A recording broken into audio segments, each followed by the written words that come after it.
नमस्कार भाई मेरे सभी दोस्तों, मैं उम्मीद करता हूं कि आप सभी सुरक्षित होंगे, मजे में होंगे, दुरुस्त होंगे और अपनी पढ़ाई को बहुत अच्छे से कर रहे होंगे। मैं आप सभी का एसएससी वाला पर स्वागत करता हूं और ये यूपीएसआई के मेरे भाई एक सेशन में, या मैं कह सकता हूं आज इंट्रोडक्शन है। आप सभी को पता है कि 40-40 क्वेश्चन आएंगे और 100 मार्क्स के आएंगे और यहां पर हर सेक्शन को मेरे भाई क्वालिफाई करना बहुत अनिवार्य है। तो यहां पर आपको सभी चीजों पर, सभी सब्जेक्टों पर बहुत अच्छे से ध्यान देना है।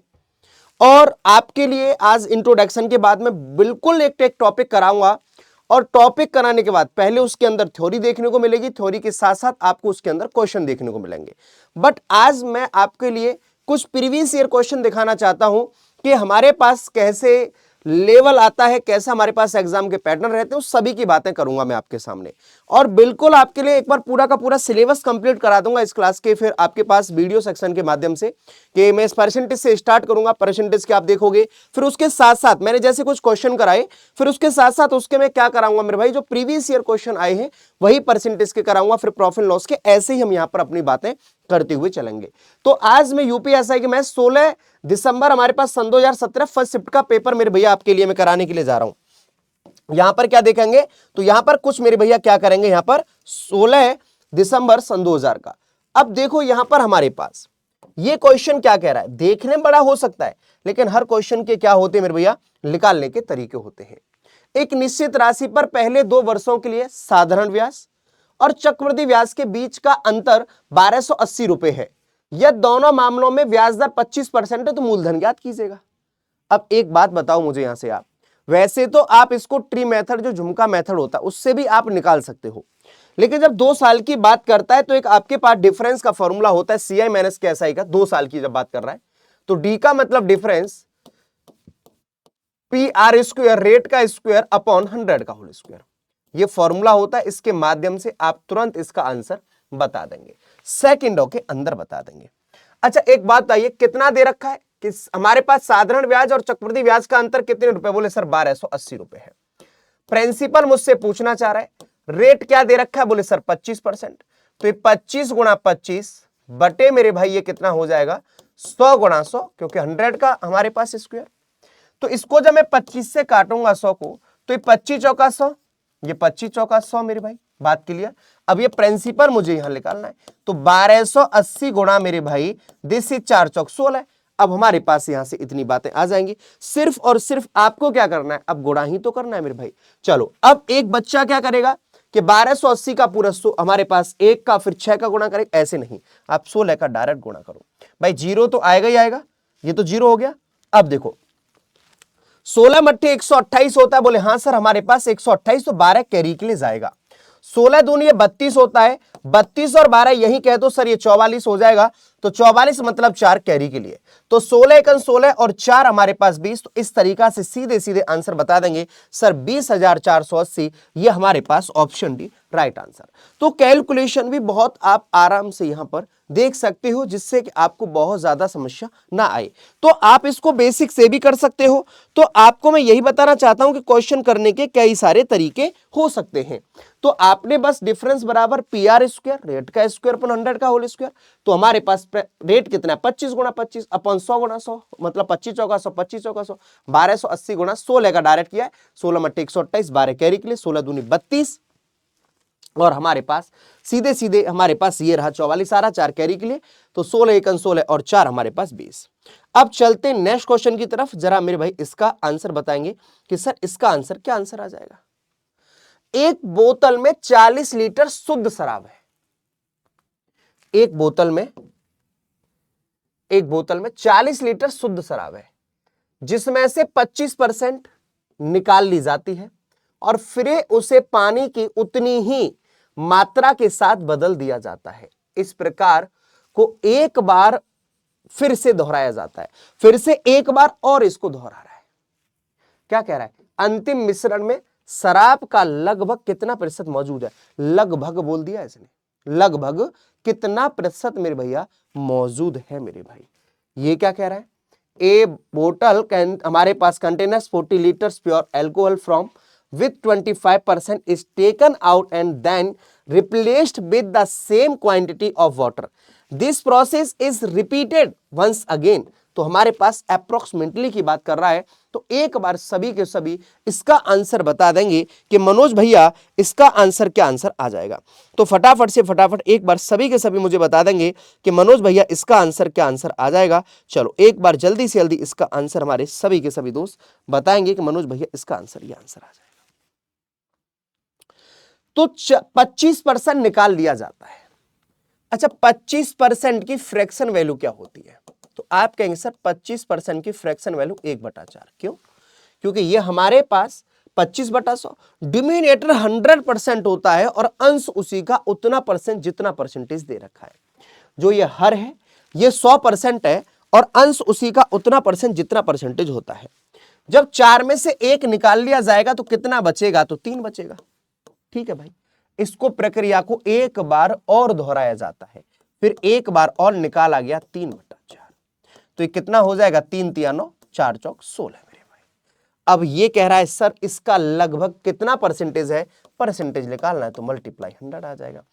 4 चौक 16, 4 दूनी 8, 4 पंजे 20, तो 9 पंजे 45, 4 कैरी के लिए 9 दूनी 18 और 4 22। हमारे पास ये कितना आ जाएगा? 4 पंजे 20, 4 छिंग 24। तो लगभग मेरे भैया 56% करीब, लगभग मेरे भाई 56% करीब बिल्कुल इसका सही आंसर आ जाएगा। लगभग क्या है मेरे भैया? तो आप कहेंगे सर 56%। तो इतनी बात तो समझ आनी चाहिए। तो एक बोतल में 40 लीटर शुद्ध शराब है जिसमें से 25% निकाल ली जाती है। तो 25% की जो फ्रैक्शन वैल्यू होती है वो 1/, मेरे भाई 4 है। तो इतनी बात तो सभी को समझ में आ गई होगी कि हाँ सर इतनी बात हमारे हर एक दोस्त, मेरे भाई मेरी बहन को समझ में आ रही है। चलो और भी हम क्वेश्चन लेते हैं, जरा इसका आंसर बताएंगे। आप इसको किससे निकाल सकते हैं जरा सोचिए। देखो क्वेश्चन करने के कई तरीके हो सकते हैं, लेकिन मुझे कौन सा मेथड अपनाना है? अभी कहेंगे मनोज भैया तुम तो डायरेक्ट क्वेश्चन करा रहे हो। मैं फिर कह रहा हूं मैं आपको परसेंटेज से कराना स्टार्ट करूंगा। तो ये तो सिर्फ और सिर्फ आज आप देख रहे हो, थोड़ा सा मैं कुछ क्वेश्चन आपको करा रहा हूं कि ये हमारे पास 16 दिसंबर सन 2017 फर्स्ट शिफ्ट का पेपर है मेरे भाई। ठीक है, चलो अब बताएंगे। अब देखते हैं, एक बैंक में अधिकारियों का औसत वेतन ये रहा 30,000 रुपए और क्लर्कों का औसत वेतन ये हमारे पास 20,000 रुपए है। अधिकारियों और क्लर्कों दोनों का मिलाकर औसत वेतन 26,000 रुपए है। बैंकों में कितने क्लर्क हैं? अगर बैंक में अधिकारियों और क्लर्कों की कुल संख्या है कितनी? 125 है। ये कह रहे होंगे सर यहां पर कुछ पार्ट करा रहा हूं, केवल फर्स्ट शिफ्ट का कुछ ही तो पार्ट करा रहा हूं, कुछ ही तो क्वेश्चन करा रहा हूं, पूरे क्वेश्चन तो नहीं करा पाऊंगा। 40 क्वेश्चन आपके लिए नहीं है, तो कुछ ही पे पार्ट जो लिखा हुआ है ना, तो कुछ ही क्वेश्चन करा रहा हूं, इसलिए वहां पार्ट लिख दिया मैंने। ठीक है ना, कुछ ही क्वेश्चन करा रहा हूं, भागना उसका। अब चलो, in a bank the average salary of officers is Rs 30,000 and that of clerks is 20,000. The average salary of officers and clerks together is Rs 26,000 हमारे पास। How many clerks are there in a bank? If the total number of officers and clerks in the bank is मेरे भैया 120। तो अच्छा, कुछ हमारे पास एक bank में officer गए, तो ऑफिसर के लिए मैंने ओ लिख दिया। तो या इसके अधिकारी के लिए तुम ए मान लो, अधिकारी है ए मान लो। कितने सर? 30,000। ठीक है मेरे भाई। और क्लर्कों के औसत वेतन, क्लर्क मेरे भाई सी मान लिया, कितना है? 20,000। तो इसको मेरे भैया क्या लिख दे रहे हैं? 20 के 20,000। अब अधिकारी और क्लर्कों दोनों मिलाकर औसत वेतन कितना है? 26,000। तो इसको मेरे भैया मैंने क्या लिख दिया? 26 के 26,000। तो इसका मेरे भाई डिफरेंस देखो आप, तो 20 और 26 कितने का है? तो हमारे पास 6 के का मेरे भैया। या इसको अब कितने का आ गया? 6 का डिफरेंस आ गया। और हमारे पास 30 और हमारे पास 26, तो 4 का आ गया। रेशियो का मतलब होता है सबसे छोटे से छोटा रूप। अनुपात का मतलब क्या होता है? सबसे छोटे से छोटा रूप। तो 2 से काटा 2 तिया 6 और 2 दूनी 4, तो कितना हो जाएगा? 3 और 2 5 बनेंगे मेरे भैया। लेकिन 5 नहीं है, कुल संख्या कितनी है हमारे पास? 125 है। तो एक की वैल्यू कितनी आ जाएगी? 5 दूनी 10, 5 25, मतलब 125/5। तो एक की वैल्यू 25 आ गई। तो क्लर्कों की कुल संख्या पूछ रहा है, एक की वैल्यू 25 है, तो क्लर्कों की संख्या कितनी आ जाएगी? 25 2 जा मेरे भैया 50, और हमारे पास 50, और यदि ये पूछता ऑफिसरों की संख्या तो मैं 75 बता देता।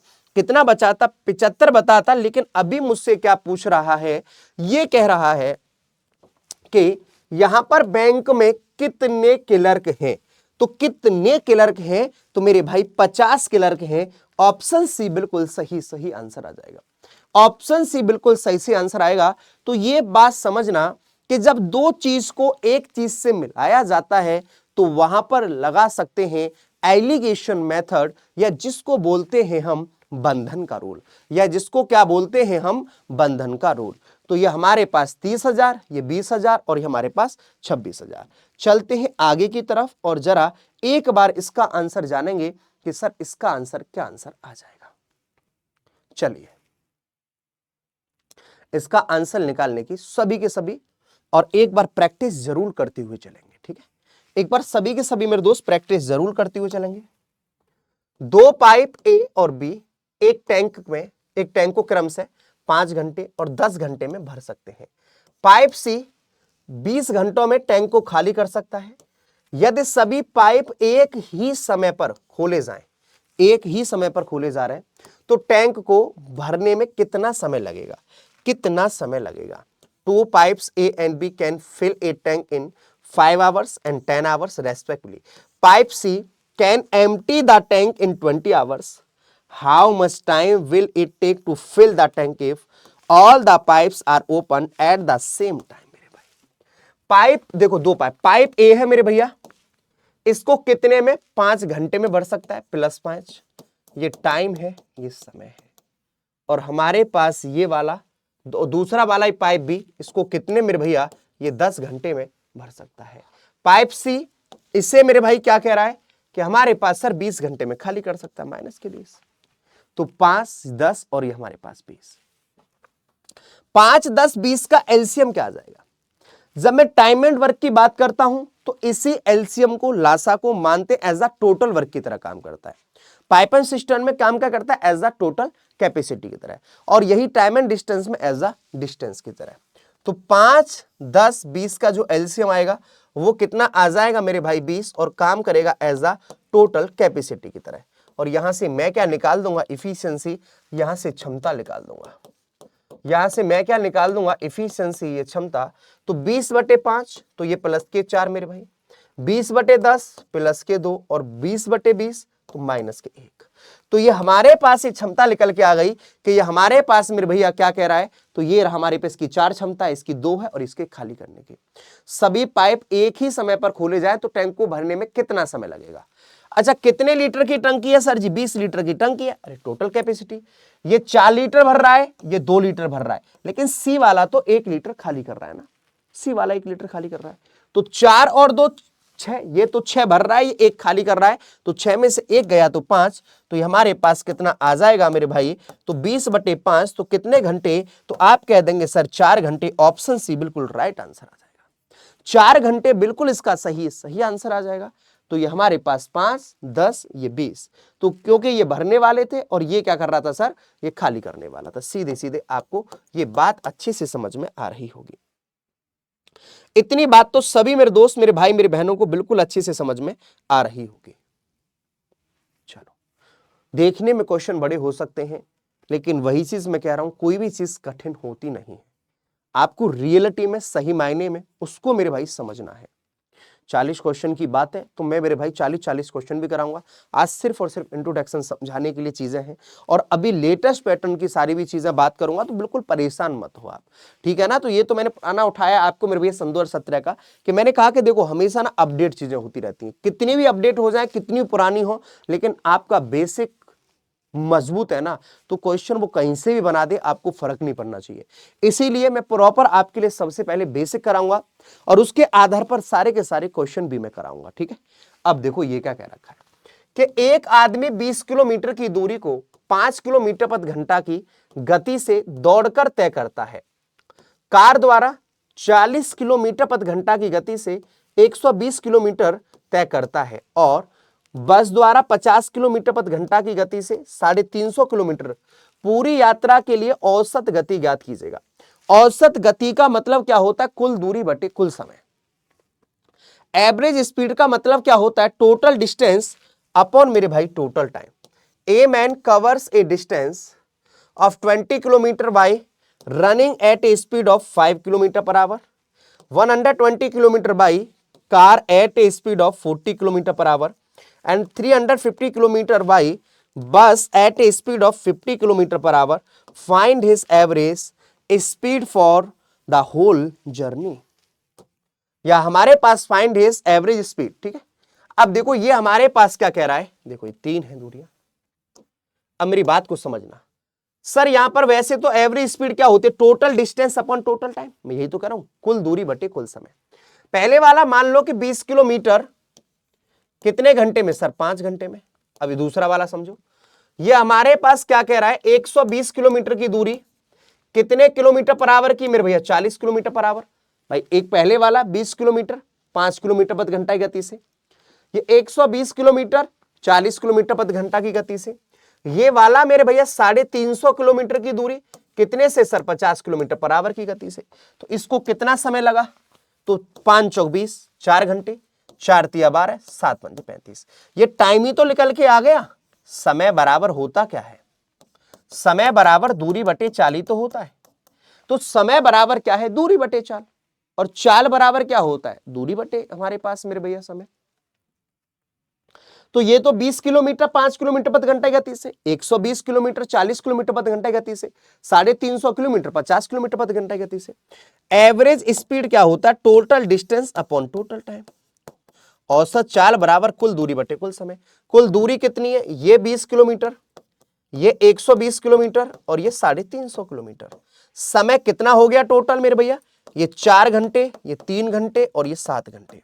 तो इजिकल टू ये कितना बनेगा, तो देखो 350 तो ये हो गया मेरे पास मेरे भैया, और 140 ये हो जाएगा हमारे पास, क्योंकि 120 और 20 140।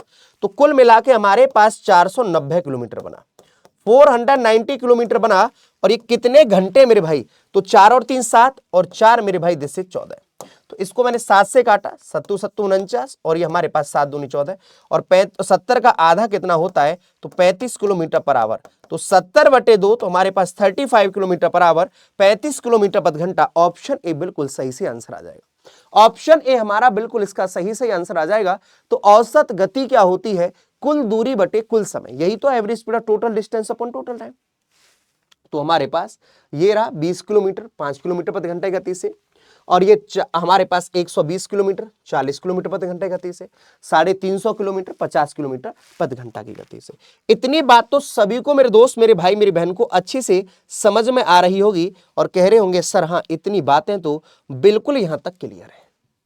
चलो नीचे दिए गए समीकरण में इस x का मान क्या है मेरे भाई, x का मान क्या आएगा।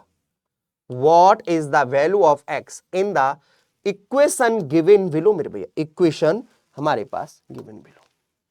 देखो परसेंटेज का मतलब क्या होता है, परसेंटेज हटाएंगे 1/100, परसेंटेज हटाएंगे 1/100। ये भी बात अच्छे से ध्यान में रखनी है मेरे भाई, ये भी बातों को अच्छे से मेरे भाई ध्यान में रखनी है। यहां पर मेरे भैया बात को अच्छे से ध्यान में रखना। आवाज वगैरह चेक कर रखी ना, सारी चीजें ठीक है ना, वॉइस वगैरह चेक कर लो, ठीक है। तो हमारे पास परसेंटेज जब हटाते हैं ना, परसेंटेज हटाते हैं तो क्या आता है, 1/100 ही तो आता है। ये बात ध्यान रखना। जब देखो 100 है और का मतलब मल्टीप्लाई होता है, ऑफ होता है, ये भी बात अच्छे से ध्यान में रखेंगे। तो आप कहेंगे सर परसेंटेज हटाएंगे तो ये 100 हट जाएगा, तो ये खाली क्या बचेगा, 16 बचेगा मेरे भाई। भाई मैंने परसेंटेज हटाया तो बटे 100, तो ये तो 100 से 100 कैंसिल आउट। यहां परसेंटेज हमारे पास ये है, तो आपको ये भी तो अच्छे से ध्यान रखना है कि सर हमारे पास बटे 100 आएगा तो ये कैंसिल आउट, तो सिर्फ और सिर्फ क्या बचा, 8 बचेगा यहां, और ये कितना बचेगा 128 बराबर 2 की पावर x। अब ये तुमको जब x का मान निकालना है तो ये बात क्लियर होगी कि जब बेस समान होंगे, जब आधार समान होते हैं तो घात हम क्या कर सकते, कंपैरिजन कर सकते, बराबर कर देंगे। लेकिन यहां पर इसका मतलब ये कुछ ना कुछ सभी के सभी 2 की पावर में कुछ ना कुछ बनाएंगे। 16 क्या बनेगा 2 की पावर, तो ये 2 दूनी 4, ये 4 दूनी 8, 8 दूनी 16, यही तो बनेगा 2 की पावर 4। भाई 2 दूनी 4, 4 दूनी 8, 8 दूनी 16। ये 8 क्या बनेगा, 2 दूनी 4, 4 दूनी 8। अब देखो ये मेरे पास 128 क्या बनेगा, 2 दूनी 4, 4 दूनी 8, 8 दूनी 16, 16 दूनी 32, 32 दूनी 64, 64 दूनी 128। तो 1 2 3 4 5 6 7, तो ये 2 की पावर 7। और जब बेस समान होता है तो गुणा में घातें जुड़ जाती हैं, जब आधार समान होते हैं तो गुणा में घातें जुड़ जाती हैं। तो इस 7 और 7 क्या बन जाएगा, क्योंकि 4 और 3 7, 7 और 7 14, तो 2 की पावर x। तो x बराबर कितना आ जाएगा, तो हमारे पास x बराबर मेरे भाई 14। तो यही तो हमसे पूछ रहा है कि सर इसका आंसर क्या आंसर आ जाएगा। तो x बराबर 14 बिल्कुल हमारे पास 14 सही सही आंसर आ जाएगा। यहां तक तो किसी भी प्रकार का किसी को कोई डाउट नहीं होगा, मैं उम्मीद कर रहा हूं मेरे भाई, यहां तक मैं उम्मीद करता हूं कि इस प्रकार तो मेरे भाई किसी को कोई डाउट नहीं होगा, क्योंकि जब हमारे पास बात कर रहा है ना सर x का मान, तो इस 2 की पावर में ही कुछ ना कुछ ये जरूर बन रहा होगा। अब चलो इसका जरा आंसर बताइए कि मनोज भैया इसका आंसर क्या आंसर आ जाएगा। ये 8 है, ये 10 है, ये 17 है, ये 17 है, 21 है, ये 28 है, 58।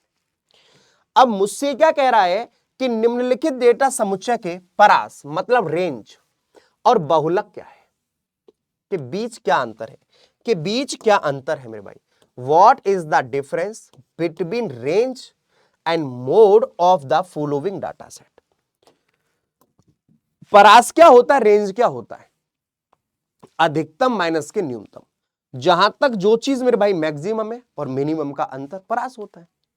भाई रेंज का मतलब ही क्या होगा, मेरी यहां से लेके कहां तक औकात है लास्ट तक। बहुलक का मतलब जो सबसे ज्यादा बार रिपीट हो रहा हो, जो सबसे ज्यादा बार आ रहा हो। तो इसका मतलब यदि यहां से मैं रेंज की बात करूंगा मेरे भाई, रेंज की बात करूंगा यहां से मैं, तो यहां पर मेरे भैया ये क्या होता है, मैक्सिमम माइनस के मिनिमम, मैक्सिमम माइनस के मिनिमम। तो मैक्सिमम मेरे पास क्या है, तो बोले सर ये 58 है, ये मैक्सिमम मेरे पास 58 है, और मिनिमम क्या है, तो मेरे भाई मिनिमम है 8। तो रेंज क्या निकलेगी, तो 58 में से 8, तो दिस इज 50 निकल के आ गया। भाई अधिकतम क्या है, तो बोले सर 58, और न्यूनतम क्या है, तो बोले सर जी 8। तो 58 में से 8 गया तो 50। अच्छा अब यहां से मोड क्या निकलेगा, बहुलक क्या निकलेगा, जो सबसे ज्यादा बार रिपीट हो रहा हो। तो देखो सबसे ज्यादा बार तो केवल 17 ही तो 2 बार आ रहा है, बाद बाकी तो सभी के एक एक बार है, 58 एक बार, 28 एक बार, 21 एक बार, 10 एक बार, 8 एक बार। तो हमारे पास बहुलक ये कितना है, हमारे पास 17, और इसी का अंतर पूछ रहा है। तो हमारे पास 50 में से 17 जाएगा तो कितना आ जाएगा, 33 ही तो आएगा मेरे भैया, क्योंकि 3 बचाए 2 हो जाएगा, 5 में से 2 जाएगा तो 3, तो 33 33 हमारे पास ऑप्शन सी राइट आंसर आ जाएगा।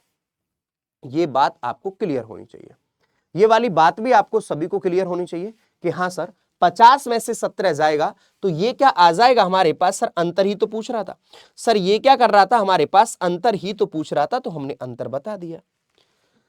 6/7, 27/14 और 15 हमारे पास 14 और 12/7 का महत्तम समावर्तक ज्ञात कीजिएगा। मासा का वैसे मतलब क्या होता है, सभी के अंदर कॉमन हो, और एलसीएम क्या कहता है, जो कॉमन के बाद सब कुछ लेना है, जो बच जाए वो हमारे पास लासा कहलाता है। लेकिन जब फ्रैक्शन में मुझसे मासा पूछेगा या एससीएफ पूछेगा तो अंश का मैं वही निकालूंगा, तो अंश का मासा हर का लासा। यदि मुझसे एलसीएम पूछ रहा है तो अंश का लासा और हर का मासा।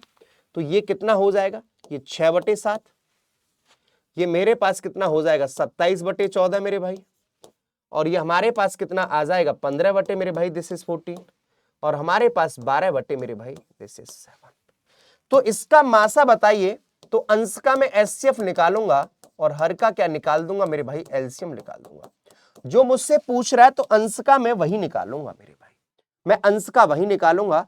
तो एक बताओ 6, 27, 15, 12 में सभी में कॉमन क्या है, 3 तो सभी में कॉमन है, बिल्कुल मासा 3 बनेगा। और 3 ऑप्शन किस में खाली, ये हमारे पास नहीं है, ये हमारे पास नहीं है, तो ऑप्शन ए सीधे सीधे बन गया। लेकिन फिर भी आप देख सकते हो 3/14 बिल्कुल हमारे पास सही से आंसर आ जाएगा। 3/14 हमारा बिल्कुल इसका सही से आंसर आ जाएगा, तो ऑप्शन ए करेक्ट आंसर। तो एलसीएम एक और तरीका क्या होता है, जो सबसे बड़ी संख्या है ना उसका ऐसा गुणा करो कि यार जो और भी संख्या है ना सभी का भाग चला जाए मेरे भाई। तो ये भी तो हमारे पास है, नहीं तो बेसिक से तो सारी चीजें मैं आपको बताऊंगा ही, बेसिक से तो सारी चीजें मैं आपके लिए बताऊंगा ही मेरे भैया। यदि दो संख्याओं का अनुपात 8:9 है और उनका मासा 6 है, तो उनका लघुत्तम समावर्तक क्या होगा। एक और कंडीशन याद रखना, जब कोई भी कॉमन नहीं होता है, ध्यान रखना, जब कुछ भी कॉमन नहीं होता है हमारे पास तो उनका मासा हमेशा एक होगा और एलसीएम उनका प्रोडक्ट होगा। एलसीएम क्या होगा? उनका प्रोडक्ट होगा, उनका गुणनफल होगा मेरे भाई, उनका प्रोडक्ट होगा, उनका गुणनफल होगा। तो ये बात अच्छे से ध्यान में रखेंगे कि जब हमारे पास कोई भी कॉमन नहीं होगा तो मासा एक होगा, लासा उनका गुणनफल होगा, प्रोडक्ट होगा। तो ये दो संख्या है, पहली संख्या और दूसरी संख्या। इसको मैंने 8x और दिस इज 9x। तो दोनों में x कॉमन है तो मासा की तरह काम करेगा। तो ये 8 ने 72 72x। अच्छा, ये मासा की तरह काम कर रहा है ना x, तो मासा कितना है? 6। तो 6 दूनी 12, 9 और 7 पंजे 35, 7 छिंग 42 और 1 मेरे भाई दिस इज 43। तो 432 बिल्कुल इसका सही से आंसर आ जाएगा। 432 432 बिल्कुल सही से आंसर आ जाएगा। दोनों में क्या कॉमन है? x, तो ये मासा की तरह काम करेगा। तो इसका लासा ज्ञात कीजिएगा मेरे भैया लघुत्तम समावर्तक। लघुत्तम समावर्तक तो हमारे पास 9 × 8 दिस इज 72, ये 9 8 72 है, दिस इज 72x मेरे भैया। और x किसकी तरह काम कर रहा है? मासा की तरह। तो 6 दूनी 12, 7 पंजे 35 और 7 छिंग 42 और 1 मेरे भाई दिस इज 43। तो 432 बिल्कुल इसका सही से आंसर आ जाएगा। यहां तक किसी भी प्रकार को कोई भी डाउट नहीं होना चाहिए। मैं यहां तक ये उम्मीद कर रहा हूं मेरे भैया। बहुत सारी चीजें छोटी छोटी हम ध्यान में रखेंगे। ये एक हमारे पास मिक्सचर से क्वेश्चन है, इसमें दो प्रकार से क्वेश्चन बनते हैं। हालांकि देखो ये क्वेश्चन थोड़ा कह सकते हैं कि डिफिकल्ट आपके पास टाइप वाला है, लेकिन फिर भी ध्यान देंगे। दो बर्तनों में क्रमशः 2:1 और 3:1 के अनुपात में शराब और पानी है। क्या है? एल्कोहल और वाटर है।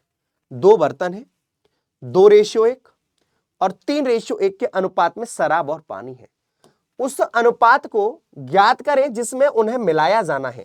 इसका मतलब रेशियो जानना चाह रहा है वो, ताकि नया मिश्रण प्राप्त हो सके जिससे शराब और पानी का अनुपात 5:2 हो। फाइनल रेशियो दे दिया है। इस फाइनल रेशियो से पहले का रेशियो क्या रहा है? एक तो क्वेश्चन ये कहता है कि दो बर्तन है, इस अनुपात में मिला रहे हैं, बताइए फाइनल रेशियो क्या होगा, या तीसरे बर्तन का अनुपात क्या बनेगा। तो लेकिन ये तो फाइनल इसने दे दिया, इससे पहले वाला पूछना चाह रहा है। 2 vessels container wine and water in the ratio 2:1, in the 2:1 मेरे भैया हमारे पास 3:1. Respectively find the ratio in which they are to be mixed so as to obtain new mixture containing wine and water in the ratio of 5:2. तो ये क्या कह रखा है? दो बर्तन है, ये मेरे पास वाइन सीधे सीधे बोल रहा है शराब, और मेरे भाई ये क्या है मेरे पास? ये क्या है मेरे दोस्त? पानी। ये वाइन और ये मेरे पास वाटर। ये वाइन और मेरे भाई दिस इज वाटर। तो ये मेरे पास कितने में? 2:1 मेरे भाई, और ये क्या है हमारे पास? 3:1। इससे पहले क्या ये रेशियो रहा होगा जो कि फाइनल हमारे पास 5:2 बना है? यही तो पूछना चाह रहा है। इससे 5:2 से पहले का क्या रेशियो रहा? ये फाइनल रेशियो है मेरे भैया। चलो इनकी क्वांटिटी कितनी बन रही है? 2 और 1 3, 3 और 1 4, 5 और 2 7। इसकी क्वांटिटी को समान करो, ये कितना बनेगा? ये हमारे पास कोई भी कॉमन नहीं है। 4 × 12 12 7 84 हमारे पास मेरे भैया। तो इसको हमारे पास 84 बनाना है, 28 का गुणा कर दो, या इसमें 3 है ना, तो जो बच रही है 4 और 7 का गुणा करो। ये 4 में गुणा करना है 3, और ये जो बच रहा है 7 × 21, 7 में गुणा करना है क्या क्या बच रहा है? 3 और 4, तो इसका 12 का गुणा, 3 चौक 12, यही तो आएगा भैया। 3 में गुणा करना है क्या क्या बचेगा? 4 और 7 28, इसमें मेरे भैया 7 × 21। तो देखो अब या तो तुम शराब से आंसर निकाल लो, या पानी से, जिससे चाहो उससे निकाल सकते हो। देखो 2 8 16, 2 दूनी 4 और 1 5, 28 दूनी 56, 28 1 28, 3 1 3, हमारे पास 3 दूनी 6, 21 1 21, और ये हमारे पास 12 पंजे 60 और 12 दूनी 24। जिससे आप निकालना चाहोगे उससे ही आंसर निकलेगा। शराब से निकालना चाह रहे हो, पहले शराब 56 थी, बाद में हमारे पास कितनी हो रही है शराब? 63, और ये टोटल कितना बन रहा है? 60। भाई पहले शराब 56 थी, बाद में 63, टोटल कितना बनना? 60। इसका अंतर देखो, ये 3 का अंतर और ये हमारे पास कितने का अंतर है मेरे भैया? तो बोले सर 4, 3:4। पानी से निकालना चाहोगे, पहले पानी 28, बाद में 21, टोटल कितना बनना? 21। तो यहां पर अंतर देखोगे सर 3 का है, और यहां पर अंतर देखोगे कितने का है, 4 का, तो 3:4 ही आंसर आ जाएगा। कितना आंसर आ जाएगा, 3:4 ही आंसर आ जाएगा। 3:4 ऑप्शन डी राइट आंसर। तो मुझसे पहले किसका पूछ रहा है, वाइन का और ये वाटर का। तो देखो वाइन ही है ना पहले, बिल्कुल मैंने वाइन ही लिखी है, तो ये हमारे पास वाइन और वाटर का हमारे पास रेशियो इतना हो रहा है, तो किसी से तुम आंसर निकाल लो, चाहे इससे निकाल लो चाहे इससे निकाल लो। ये हमारे पास 5:2 फाइनल था, इससे पहले वाला पूछना चाह रहा है 3:4। इस तरीका से आपने देखा, कुछ इंट्रोडक्शन थे, कुछ मैंने क्वेश्चन कराए, लेकिन अब मैं आपकी शुरुआत परसेंटेज से करूंगा और बिल्कुल बेसिक से करूंगा। ये तो मैंने आपको सिर्फ ये इंट्रोडक्शन था दिखाया कि भैया ये क्वेश्चन आते हैं, ऐसा नहीं कि हुआ बना रखा है कि सर सब क्वेश्चन कठिन आते हैं। मैं मानता हूं आते हैं, लेकिन आप एग्जाम में क्या अप्रोच आप लगा रहे हो, ये भी बहुत बड़ा एक मायने होता है। हर क्वेश्चन देखने में कठिन लगता है, कहते हैं ना खोदा पहाड़ निकली चूहिया, तो हर चीज देखने में बड़ी लगती है, लेकिन उसका आसान तरीका भी निकाला जा सकता है। तो हर चीज के लिए मेरे भाई आसान देखना है, और यहां पर आप मेरे टेलीग्राम के साथ जुड़ सकते हैं, यहां पर आपको सारी की सारी चीजें बिल्कुल मिलेंगी। और यहां पर मेरे भाई आज का सेशन कैसा रहा, एक बार सभी के सभी मुझे यहां पर बताएंगे कि हाँ सर ये आज का आपको सेशन अच्छे से समझ में आया होगा, मैं उम्मीद करता हूं। Thank you so much. फिर मेरे भाई मैंने कुछ पार्ट आज कराया और आपके साथ परसेंटेज के साथ मुलाकात करूंगा। Thank you so much. एक बार अपना कमेंट्स, मुझे अपनी राय जरूर दें कि आपको मेरे भैया कुछ चीजें मैंने समझाई, समझ में आया, और परसेंटेज से तो आपको सारी चीजें बेसिक से समझने आने लगेंगी। और मेरे भाई कॉन्सेप्ट भी देखेंगे, प्रीवियस ईयर क्वेश्चन भी देखेंगे और मोस्ट एक्सपेक्टेड क्वेश्चन भी देखेंगे। Thank you so much.